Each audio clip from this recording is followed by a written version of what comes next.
Hello guys, welcome back to my channel, and today I'm bringing you another one of my minimalist series videos. If you haven't checked the previous ones, I'm going to leave the playlist right there.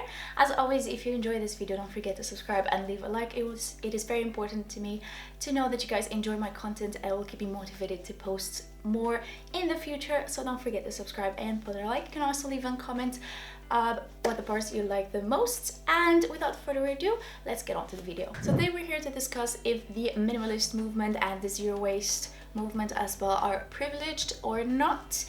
Before I start, I want to give a disclaimer. I still think that zero waste is the way to go. I still believe in a minimalist philosophy of living and to try and produce as less waste as we can to protect our environment. However, there are some downsides and there are some impediments into going into that type of lifestyle, and that's why we're tackling on this video. So the question is, can anyone adhere to the minimalistic way of living and go full on zero waste? Well, the short answer, yes, but the long answer is that not that simple. From one side, yes, it is easy to go and just have the bare necessities. You can always just downsize what you own and keep only the things that are essential to your life. Although if we analyze this in a more complex point of view, it's not that easy because the monetary aspect always comes beforehand, unfortunately. What I mean by this is that if you're coming from a lower income, you might be inclined to hoard certain things with the fear that you might not be able to afford later. For example, I usually hoard things, not in the extreme hoarding case that is going on with this quarantine season, but I do keep certain things stocked because I usually buy them when they are on sale. For example, if a certain thing is on sale, I tend to buy it before I actually need it, so I end up having more than one item at all times. Not at all times, at certain times I end up having more than one item simply because it is more economical. It comes from a very privileged mindset, in my opinion, to say only buy things when you need them, because sometimes you might not be able to afford them later.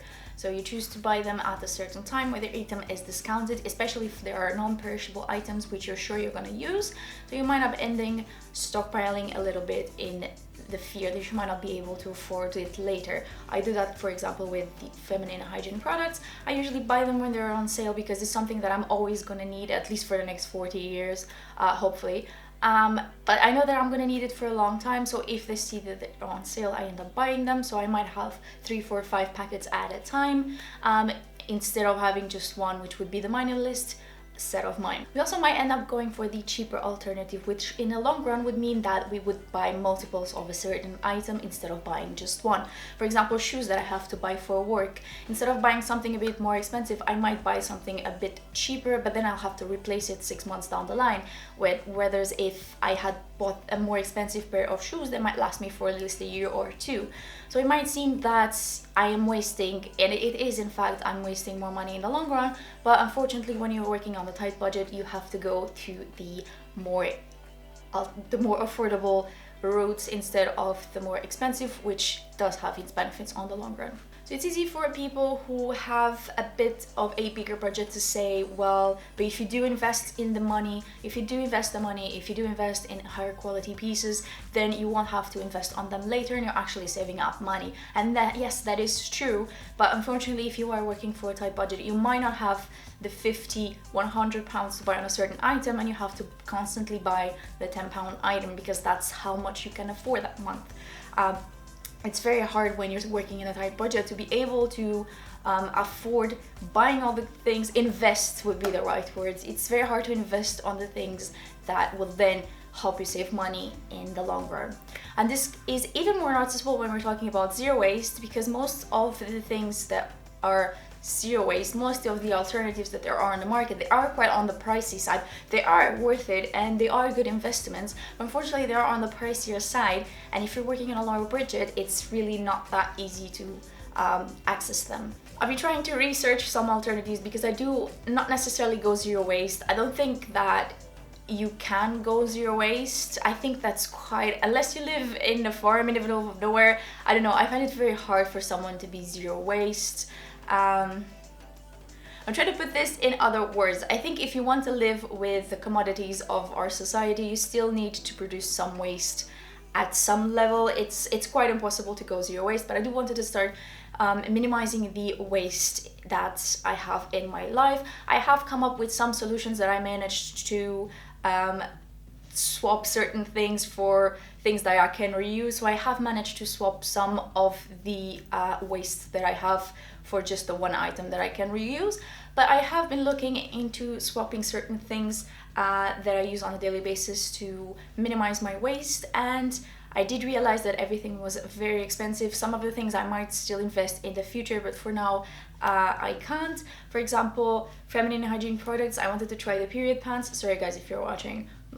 No one likes to talk about lady bits, but I did try to look into changing for period underwear, because I figured that that would be something that I could save up money. And the pads, I'm sorry guys, just like try to skip this part if you don't want to hear it, but I feel like pads are something that is so polluted, because unless you buy the biodegradable ones, but you're still creating waste. It's really bad for the environment. So I did want to try and swap it for the period pants. Unfortunately, they were a bit more expensive than I want to afford it right now, especially given the fact that I have no idea if I even have a job after all this is over. But we'll see. If you do want me to make a video of the things that I have swapped for, I would say, my zero waste alternatives of daily items, I can make a separate video on it. I didn't want to, I was kind of debating if I wanted to include it or not in this video. But I figured that most of you guys are in this video for what the title says. You want to know if zero waste is privilege, not necessarily talk about the necessary swaps. So if you guys are interested in finding out other alternatives, if you guys want to know what things I have included in my life, just leave a comment down below and I'll do a separate video for the swaps that I made and swaps that I'm hoping that I manage to do in the future. So the last question is it worth it? Yeah, in the long run, is worth it to become zero waste and to become a minimalist. You save up on money, you save up on time. If you want to know more of the things of the advantages of being a minimalist, I do have a video. My first video, from the hoarder I became a minimalist, or I'm trying to become a minimalist. I'm not there yet, not even close, so don't quote me on that. But I am trying to become a minimalist, so I did make a video about that. I don't want to bother you if you guys have seen that video. I don't want to bother you to state my reasons again.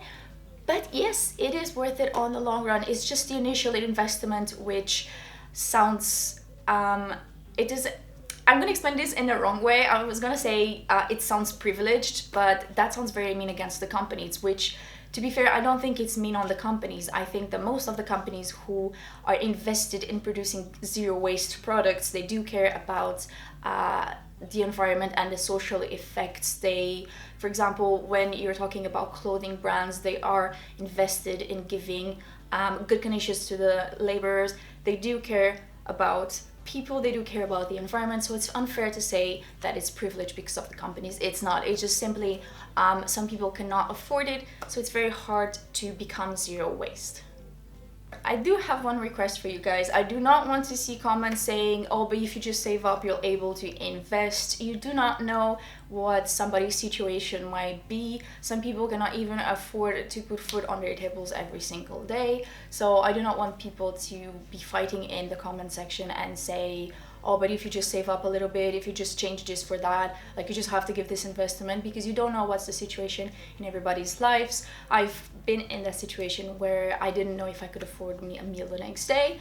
I've got in that situation, obviously, but I know what it is to have to just think about the day life, think about the moment, and it's not easy to just think, okay, I'm gonna spend XYZ on something that I don't actually need now. I'm going to talk a bit about my personal experience. When you're living with a tight budget, you often just tend to buy things that are on sale, even if you don't need them, because you might need them later. So it's easier for you to get certain things. So it's not as easy to be a minimalist because you end up having multiples of certain items. So adhering to that minimalist principle of just keep one bag of rice, just keep one bag of pasta, just keep one of each item. Sometimes it's just not doable. Sometimes it's just not the best course of action for each person, because it is quite privileged to think, oh, I'll always have money to buy these things. I'll have money to replace these items. It's very privileged, in my opinion, to say, or to expect people to think, oh, you can always afford it later, so don't buy multiples of a certain thing, because some people might not be able to afford it later, so they need to buy it now. So yeah, that's one of the reasons why I think minimalism, the minimalistic mindset, is a bit privileged, because you need to have, or need at least now, or you need to know you will have the funds later to buy something if you need to replace it. So I think that's all of the things I wanted to cover on this video. If you want me to elaborate on things that on swaps that I have incorporated in my life and swaps that I'm planning on incorporating, leave me a comment down below so I know that you guys want me to make that video. As always, don't forget to subscribe. Let's be friends. Put a like on it so I know that you guys like the videos, and we'll see you on the next one. Bye!